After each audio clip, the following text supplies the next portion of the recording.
creating videos talking about this house arrest and about other things. Remember to like, subscribe, turn on post notifications, and share this video for family and friends. Hope you have a good time watching my dad's videos. Bye!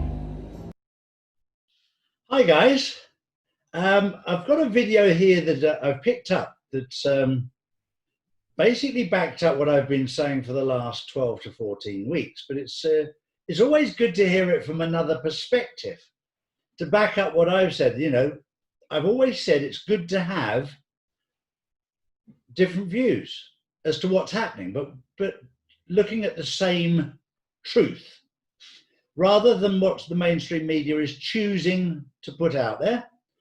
And this was an interview between the bishop, Larry Gaiters in the United States of America, and Scott Kerrison, who's a former military guy.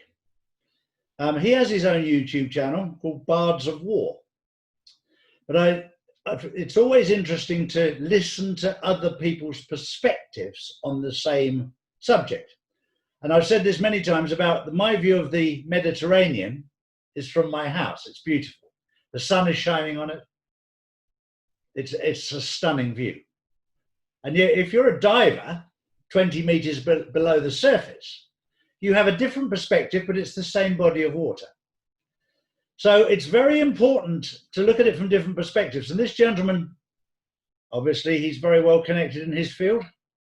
And we have different perspectives. So this is another perspective that I'd like you to enjoy. It is about 45 minutes long, but it's definitely worth having a listen to. So I hope you enjoy it. Scott, can you share with me, with my staff, and also with our listeners all over the world? You and I had talked on last week, and you gave, I had to confess, probably one of the most powerful insights that anyone has ever told me since this whole global pandemic that has started inside of COVID-19, how the world, especially our country, is going through a financial reset, specifically with the financial system in this country. Can you share what you shared with me as God revealed this to you? Because, my friend, it was absolutely mind-blowing what you told me on last week. I'm absolutely glad to. So, it's very difficult right now for a lot of people to get their head around what's actually going on with this virus. And I think we need to begin there and just understand that the virus is real, the pandemic is fake. And this is a very important piece. And the virus itself is really little more. It's got some variations, but it's basically an influenza type virus. There are some issues about it, and I'm going to talk a little bit about that start to put a lot of things and make sense of what the media narrative is, and then we're going to get into here a little bit about what's happening in the country.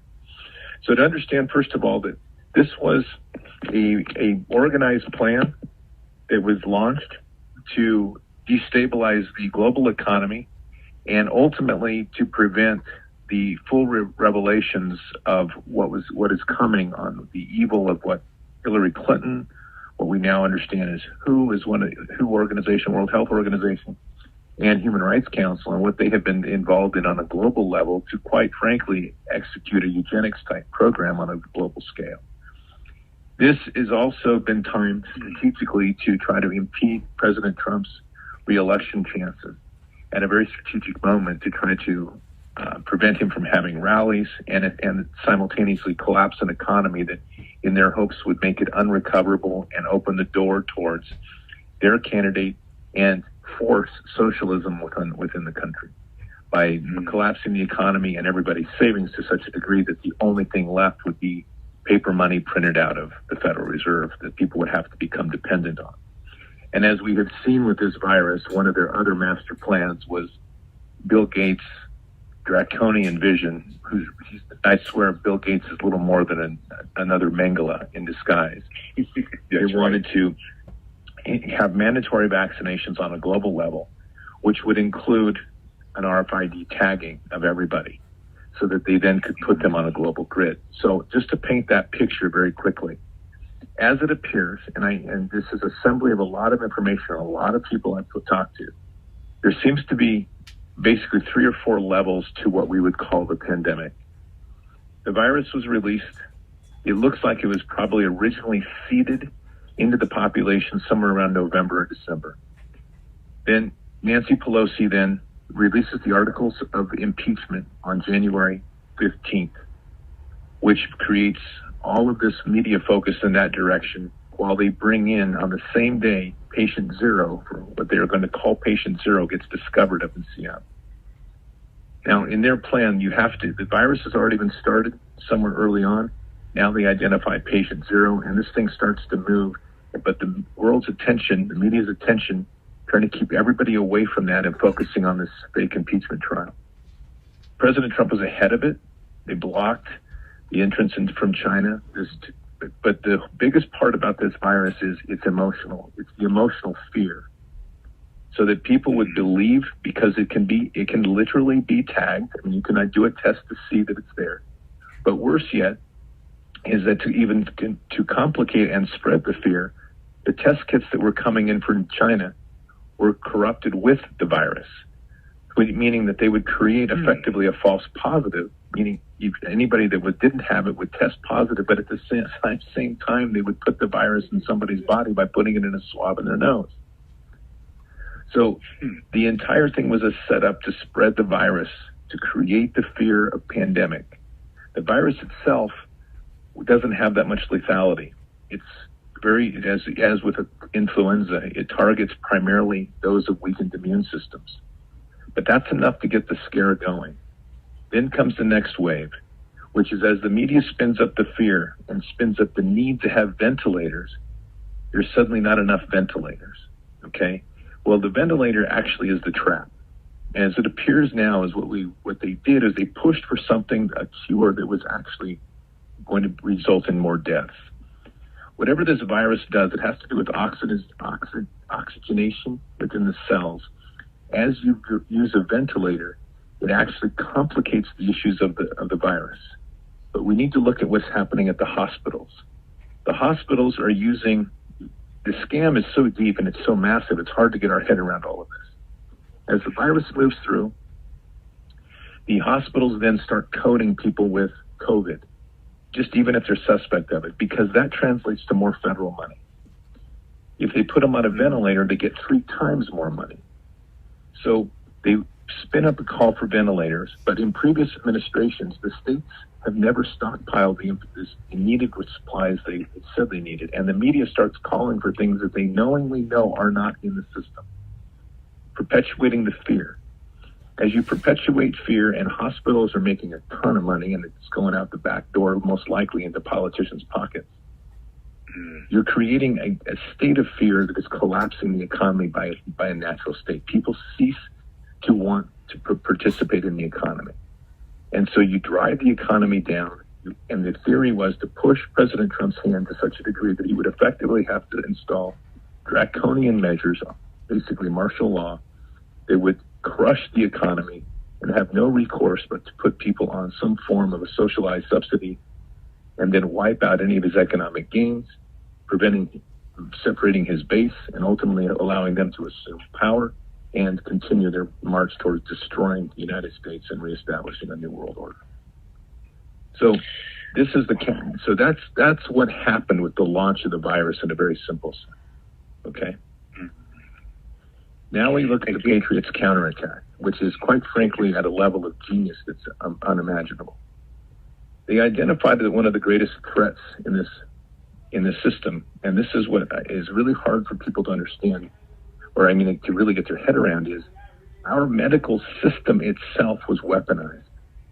We have doctors working in the pockets of big pharma that are all pushing towards vaccinations. They're pushing towards things that don't make us better, but that continue to make us worse.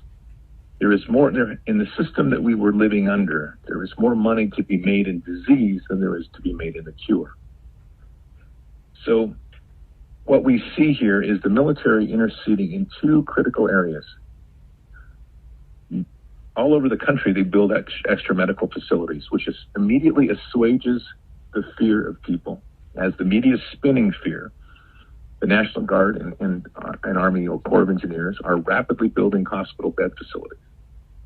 And they're immediately interceding to take off some of the load off of the hospitals as the governors scream, the sky is falling, because they're part of it, many of them.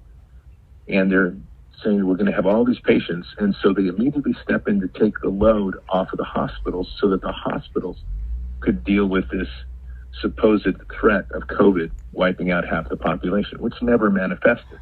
But that was the fear story. And Americans' trust in the military is exceedingly high. So this was a way to bypass the media narrative. The introduction of the ship Mercy in LA and the ship Comfort in New York has multiple levels here. One is there's a full force presence of an extra high level medical facility. There is potentially, and there seems to be, I mean, it's hard to get a hard proof on this, but there seems to also be a dismantling while this is going on of key child sex trafficking networks and Luciferian cults within those two cities, because they're two major hubs for the Luciferian cult. Yes. So as that's happening and the hospitals are there, it also prevented yet another level of plan within the deep state operation, which was to create such chaos and mayhem in the country that the mayors would reach to the governors and call to the UN to put troops on the ground in LA and New York. That was part of their plan. By putting the hospital ship Mercy in LA, the hospital ship Comfort in New York, along with additional National Guard elements, in the name of medical prevention, all of those fears were immediately removed, and a preventative measure was put in place for any mayor from ever trying to reach across to the UN to call for troops. Simultaneously to all of this, the U.S. military is launched at a full level of mobility. We haven't seen a mobilization of the U.S. military like this probably since World War II. And the way that we see it, even though many of them were listed as doctors and medical professionals, they were dipping into what we call the Ready Reserve, the IRR, Inactive Ready Reserve. Those are people that have literally been out of the service for years, but have been called back on duty. So what we have going on then is in the country, you have the presence of National Guard elements, you have the Marines who were activated down in Camp Pendleton, and you have reserve elements. All of those are at the purview of the president to do just that. And the military itself is launched on a global level to proceed with activities. Now, we're not seeing any of those activities, which is really important. So what I always say is, don't pay attention to what you see in the news. Pay attention to what you don't see or don't hear. So what's actually going on right now is that you have incredible amount of activity going on in Los Angeles and in New York. There's all sorts of ground activity going on, which is effectively tearing apart a lot of these Luciferian networks.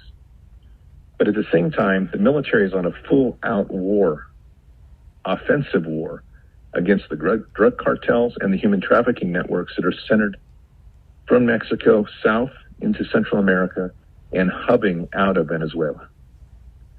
So they're completely dismantling as much as they can do, dismantling and destroying these networks and quite literally saving the kids and intersecting the drug trafficking, but not just like we normally do, but literally a full-scale war of deployment to wipe out the core origins of many of the drug producers. So you're seeing, as all of this is happening, you're seeing a sudden drop in cross-border traffic in our southern border, and you're also seeing a huge drop in drug supplies coming into the country because almost everything's buckled up. And you're seeing a big sweep up of a lot of these Luciferian cults. Notice how quiet Hollywood is. Notice how quiet and how compliant many of our known Democrat deep state operatives are. They're all very compliant because their networks are being torn apart. Now, this gets really interesting here, and this next phase, which is a piece that I'm putting together right now, and it appears as something else has happened that we didn't really anticipate. And I say a lot of the researchers, including myself, we went back to looking at something called the Act of 1871. The Act of 1871 was a point when the U.S. Constitution was quietly and illegally replaced from a constitution of for the people to of the people, and effectively turned us into a corporate state.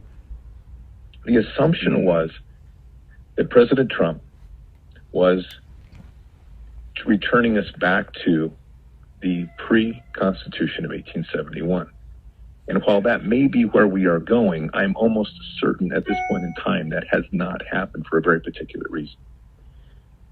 And I'll come back to that in just a moment. When they passed the bill, the $6.5 trillion stimulus bill, and a lot of people are freaking out over the stimulus bill about how much debt we have. The first thing people need to remember is he who has the biggest debt becomes the banker. That's a very important principle in the art of economic warfare. So what happened in the process of the stimulus bill was that Steve Mnuchin, who is quite frankly a brilliant patriot, who used to work for Goldman Sachs, who Goldman Sachs also hates, which is a good thing. He created something called an SPV, which is called a special purpose vehicle. And that is attached to the Treasury. So in simple terms, what happened is that as the bill was passed, the Treasury then began to provide funding through bonds and other corporate purchases, like taking interest in corporations, percentage of ownership interest, through private holdings. The Federal Reserve can't be involved with sustaining private holdings or buying into private holdings by its own charter, but the Treasury can. So as the Treasury begins to provide stimulus to businesses and to those huge businesses like Ford, GM, to name two, Lockheed, Raytheon, they're putting in money, which is effectively they're taking a percentage ownership in these companies. And there's a lot more to that than this is not the Obama model. This is the Trump Rebuild America model. It's very different. As we take this percentage of interest, the Federal Reserve begins spinning that money. And even though it's paper money, it nonetheless has value, and this is an important piece to understand. The money starts funneling into the Treasury. And in doing so, the Federal Reserve, it triggers an automatic process in the Federal Reserve where they also simultaneously have to begin buying U.S. debt across the globe. And the reason that is happening is because they have to backstop the dollar. And if they don't do that, they lose control of the dollar. It's just a state of, the Fed is still tied to the dollar. Now, something to keep really remember here is the deep state's plan, global elites, whatever you want to call them, was to rupture the economy, completely trash the dollar, reset global currencies to effectively which would have been called an SDR, which is a basket of currencies. And then later, that currency, the predominant currency, was to become the Chinese yuan. And the hub of operations was going to be China, and one of their central hubs of operations was Wuhan. You can start to see how this all links back together. So, as the Fed begins to spin up and produce money for the Treasury, it's at the meantime, it's still tied towards the dollar, and all central banking is tied towards the dollar. So they have to automatically begin a process of buying up U.S. debt. This is very important because now the Fed is doing exactly what we want it to do, which is it's buying up all the holdings from all the other governments around the world of U.S. that are holding bonds towards U.S. debt. The projection was, and I think it still is, but the projection is basically that the purchase rate was about $2.5 trillion a month of U.S. bond holdings, while Steve Mnuchin then is taking interest in key companies, and he's stimulating them with cash coming from the Federal Reserve. So effectively, he's got control indirectly of the Federal Reserve. But now back to the Act of 1871. There were three parts of the Act of 1871 that are critical to understand. One is the Vatican, one is London, and one is Washington, D.C. The Vatican being the primary control agent, London being the world banking agent, and DC being the military arm. Effectively, the true world power was a triad, a triangle, with the U.S. being the military wing of enforcement of the banking policies of London and the control element out of the Vatican. Now you'll notice that some of the highest deaths early on out of the Wuhan virus, Chinese virus, were in Italy. And it was no accident that many of those reported deaths were bishops and other people that happened to be heavily involved with human trafficking, in particular child sex trafficking. Effectively, as the virus rolled out, there is a coalition of 22 countries that is involved in this, that we've now learned officially from Trump. There was a heavy strike done to the Vatican to wipe out its power of control. London has been effectively neutralized through the financial side. And effectively what we just witnessed was the using of the Act of 1871 against itself. Trump it appears performed what is typically considered a hostile takeover of a corporation. Because as of now, President Trump controls, and it was reported last week that the chairman of the Fed now directly reports to President Trump. There's only one way that could happen. Without congressional approval, that means that President Trump has changed the power structure within the 3 city-states, and he is now effectively the most powerful man in the world because he owns the entire and controls the entire economic system. All of this under the cover of the Wuhan virus. So as the deep state launched its biggest plan to try to topple the economy, President Trump and his team have countered under the cover of that, using the ideas that would work well with people, because effectively our Constitution has been, until today, has been suspended. And I'll get to the today thing in a minute. Yes. And we have been under a de facto martial law, but instead of calling it martial law, he has allowed, for optics, they have allowed the states to make many of the decisions and put the burden of the states, put the burden on the state governors to protect their own populace from this virus. They're caught in their own narrative. The same governors that are screaming about the deadly virus now are held accountable to keeping their people safe. The government provides, President Trump and his team provide guidelines, and they naturally follow.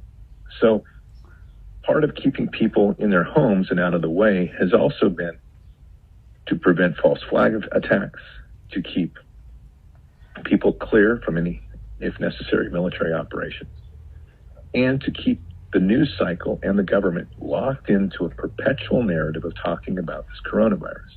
And that's important because all these other things are happening, but they're not reporting on it. Because if they do, it shows that the virus was false. So they've caught them in their own trap.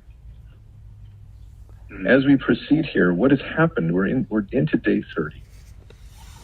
With today's announcement that they're going to start beginning reopening America. One critical thing that happened today, the press conference, is for the first time in almost 30 days, the presidential seal is now back on the podium. That's the symbol, and the presidential flag is back up. So we are now back into a constitutional republic again. But we weren't for a short period. We were literally under martial law. So where we are right now is the most miraculous thing that has happened is what we won't see for a while, but has been happening right before us. As they talk about spinning up building ventilators and doing masks, those are nice stories. We definitely needed stockpiles, but you don't need every major company like Ford and GM doing masks. But what you have, if you keep in mind that part of his powers that he implemented was the Defense Act of 1950.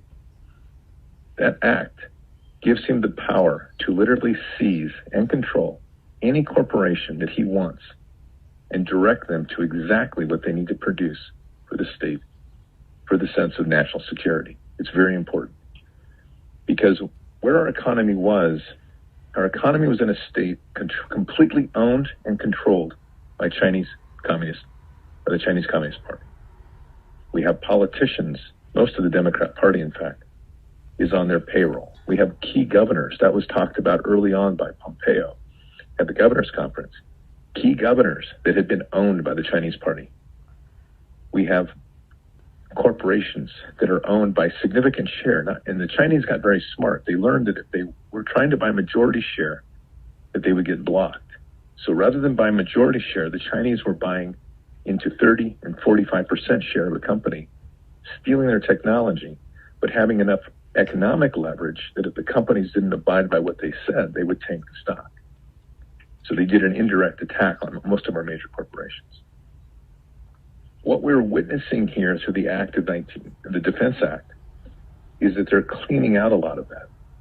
This sustained economic war or freezing of the economy is also bleeding a lot of those Chinese investors dry. Mm-hmm. And as they do this, and as Mnuchin comes in with his weapons of warfare through the stimulus packages and the needed grant money, he's able to buy up those shares. He's able to seize back control of the corporations and put them back into American holdings.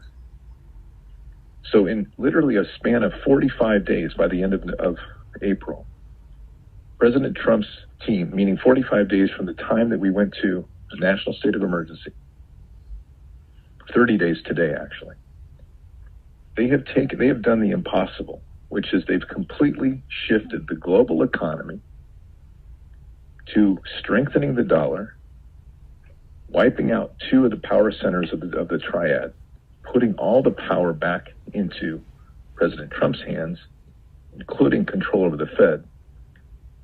They have used the military and its vast knowledge and ability on supply chain logistics to completely remap the entire supply chain system that we had in this country. All this comment about sourcing medical goods is very important because there's much more to that. As they talk about sourcing globally, what they were doing is finding new supply chains and new supply providers for all technology sectors across the globe to bypass China.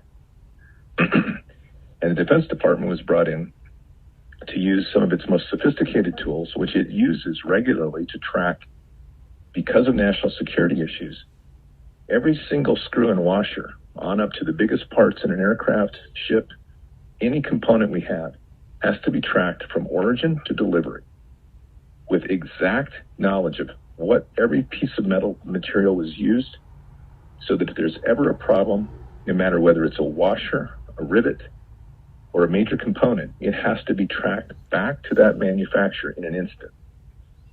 So part of bringing in the Navy's admiral, he's a vice admiral of logistics, to just oversee things, he also brought with him the expertise to remap our entire logistics system for commercial side. And that's exactly what he's done.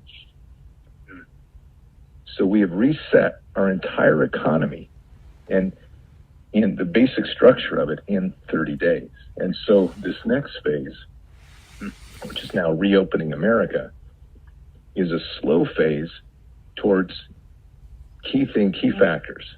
The hotspot states that they talk about overlay perfectly with sanctuary cities and those that we know are criminal elements of the Luciferian cabal. And,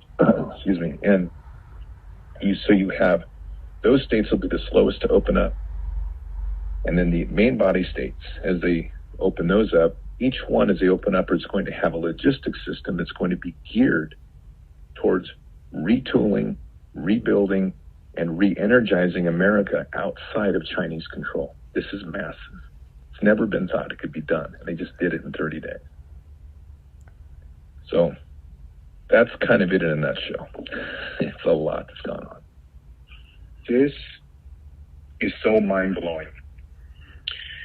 Not too many people can blow my mind into our global spiritual revolution partners. I'm trying to pick up my jaw from the floor because, we in the radio industry, and some of us, we think we know it all. When you think you know it all, and then God sends a great man, like this great man of God, Brother Scott Kesterson, just to absolutely blow our minds. You may mention of the 1871, there's a second constitution.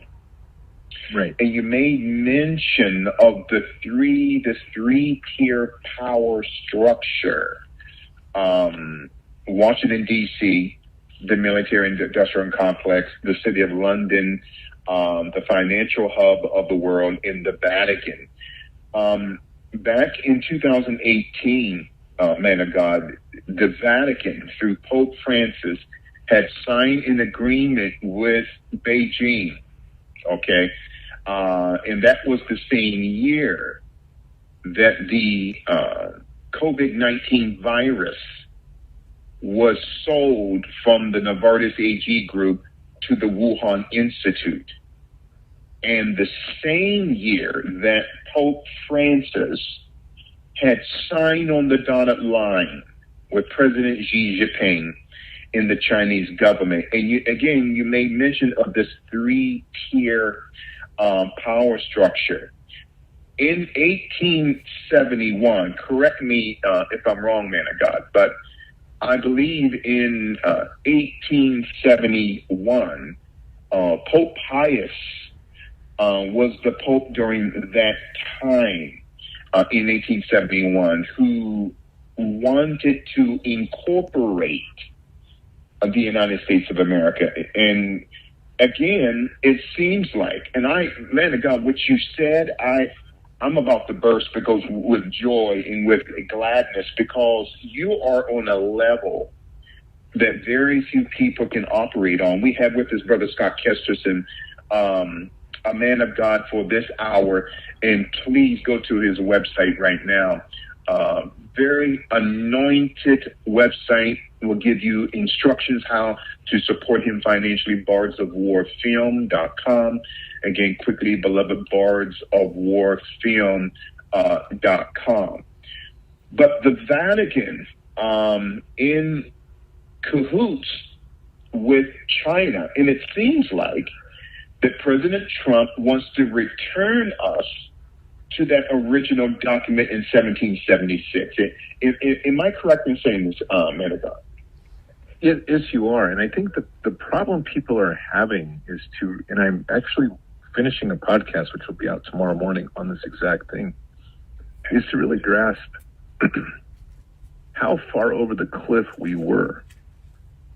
There's a lot of naivety to assume that all that it would take is just to get rid of the Act of 1871 and then we flip on back there to the old Constitution and everything's good.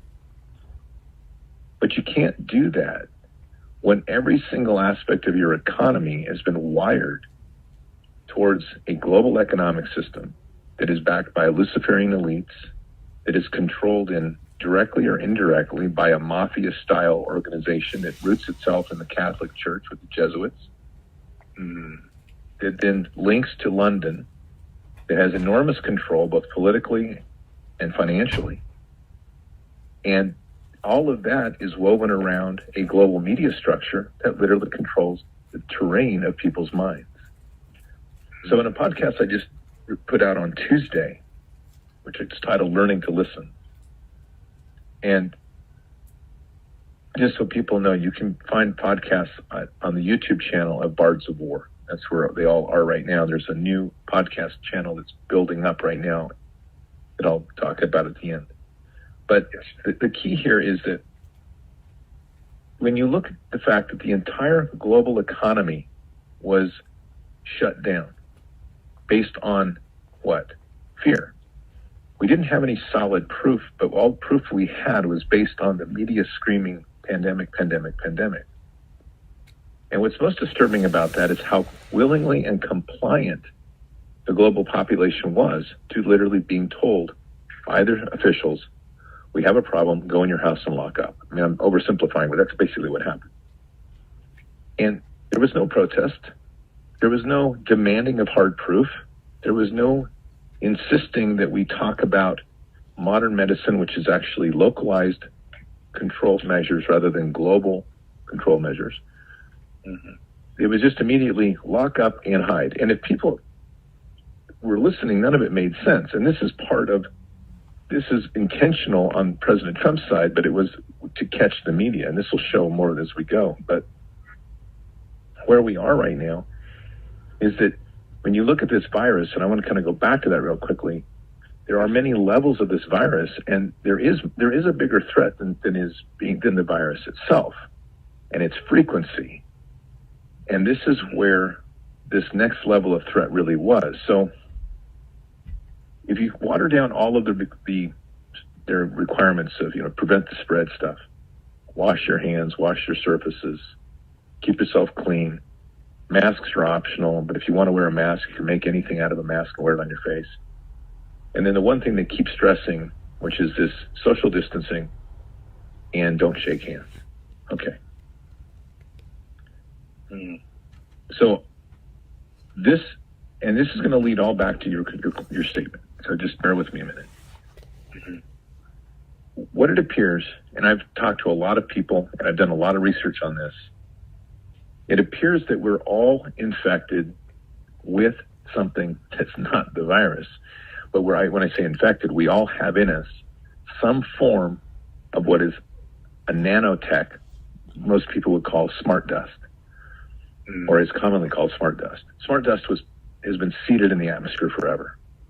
And it's a critical piece because you can inhale it, you can't see it, it's in your body. There's a lot of studies show that we all have pieces of it in us, okay?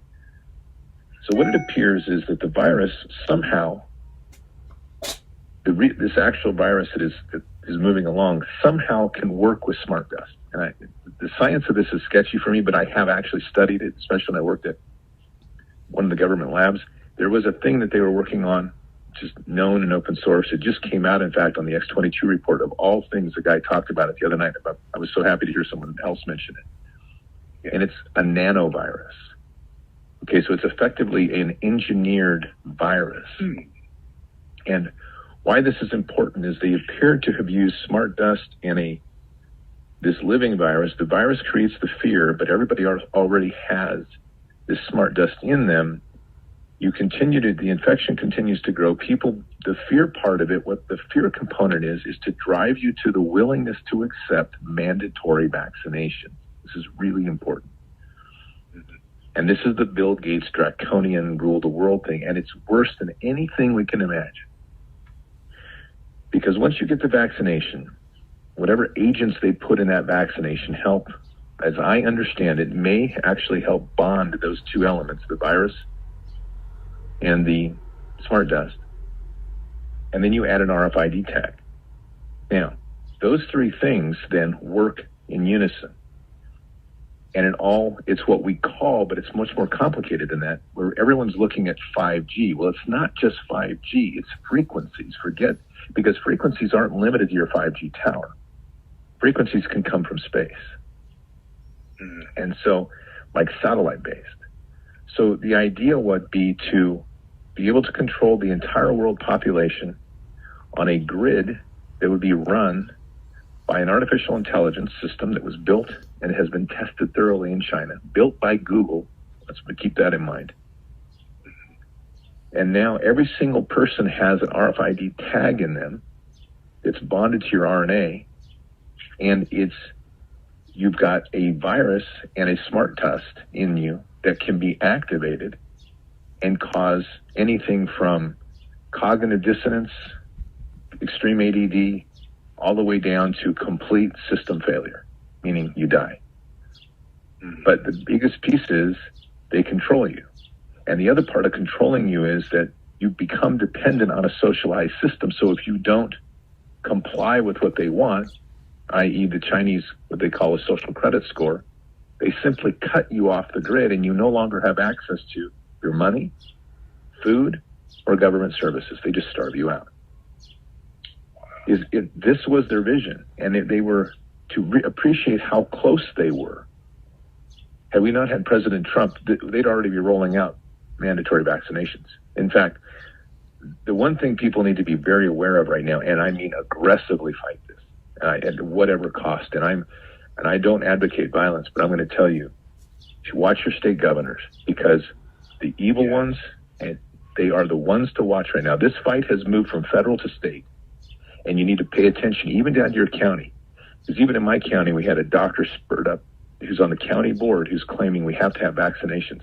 That ain't going to happen, period. And it is no way that people can allow this to happen, because what you're talking about creating is a global concentration camp, is effectively what it is, right?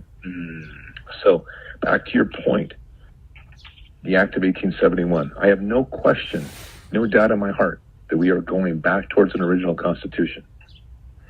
But to get there is not the route that any of us ever understood or thought was possible. It isn't about picking up arms and suddenly like taking over the country, because when you look at the power of something like this virus, look at how controlled people were just by the concept of fear in the media. The media is the greatest weapon they have, and it's very effective because it gets into people's head and it's the terrain of your mind. So you have to dislodge the media from the control of the people. And in so doing that, then you have to also at the same time rewire an entire system, not just from the mind, but also the actual system we're dependent on. And there's these little caveats along the way, like, oh, by the way, we're going to have to let you know that your kids were being harvested by people that were in your own government. That's not an easy one to take. So as we reveal all these truths, it looks to me like the Act of 1871 was weaponized as a hostile corporate takeover, and that the Fed will be reorganized and restructured, and that, quite frankly, right now, President Trump is literally the most powerful man in history. Because not only does he, if you think about this, because not only does he control the Fed, he controls the entire destiny of nations, including China. Because China's yuan is pegged to the dollar. And President Trump now has the Federal Reserve Chairman reporting to him. That's an incredible position to be in, right? This is powerful. This is powerful. And again, you hit a powerful, beautiful nerve with me in your powerful impartation in as our friend, and it's such a great honor sitting at your feet in Christ, receiving these insights, these revelatory truths concerning not just the two constitutions and the president taking us back to the original Constitution, right? For the United States of America, not just but for the United States of America in 1776. And I cannot get away from Pope Pius IX in 1871, how President Ulysses S. Grant in 1871 allowed the Vatican to usurp the authority of American exceptionalism.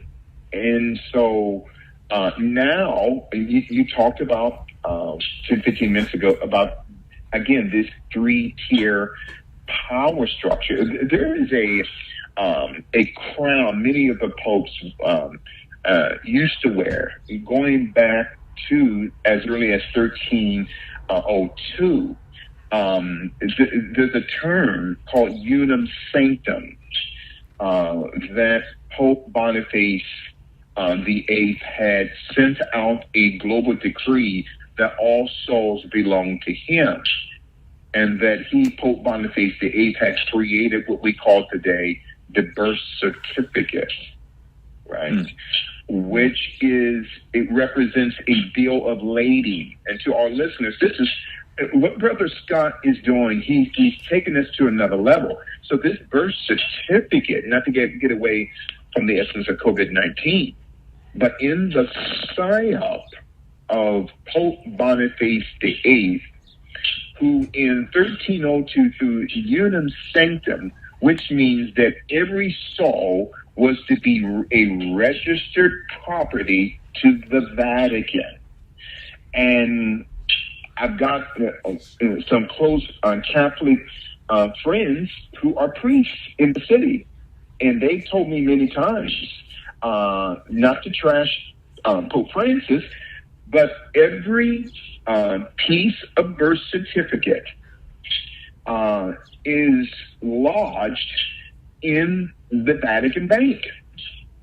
If we have 7.6 billion people, that's 7.6 billion souls or birth certificates. And again, you said a few minutes ago, Brother Scott, that the Chinese people can be cut off, financially.